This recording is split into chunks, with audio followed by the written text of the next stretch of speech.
connections with outside parties to complement their in-house competencies and enable new customer solutions.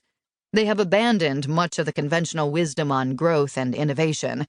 They embrace the fact that in today's fast-changing world, the only way to remain on top is to constantly feel the pulse of the market, not doing everything themselves, but joining forces with others to deliver innovations to the market.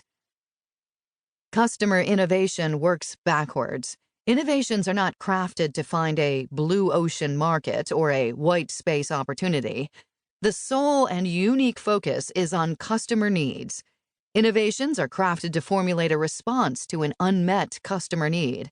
As a result of this exercise, organizations adapt accordingly and very often will conclude that they do not possess all the necessary skills in-house to fully deliver what the market requires. Consequently, they go outside to find those that can help them accomplish the full customer solution. Collaboration is the key to deliver upon market requirements quickly and completely. These organizations operate according to a new model. This model encompasses 3 building blocks that describe the processes that organizations that excel at customer innovation engage in and master exceptionally well. Connect.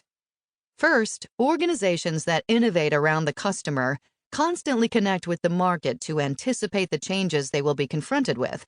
They scan the environment to pick up signals of emerging and unfulfilled customer needs.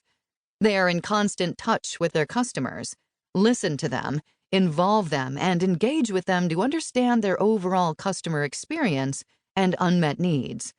They are triggered to understand the pain points of their customers, but they do not become the slave of their customer base.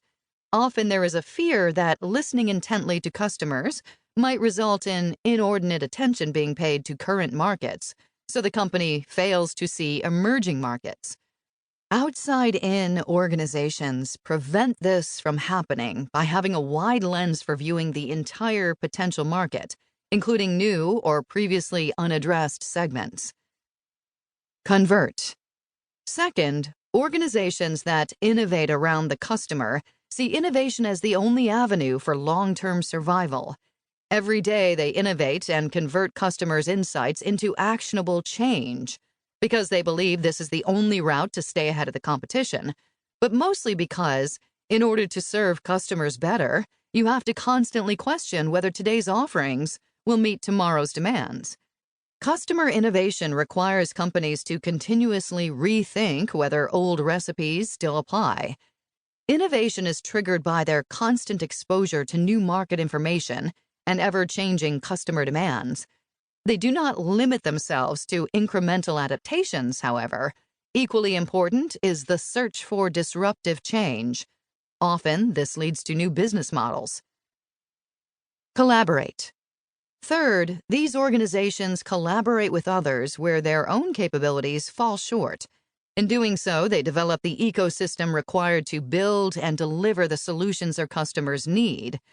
Instead of relying on their own R&D, they stand on the shoulders of suppliers and partners to reach further. They understand that you must work together in order to transform a good idea into a market success.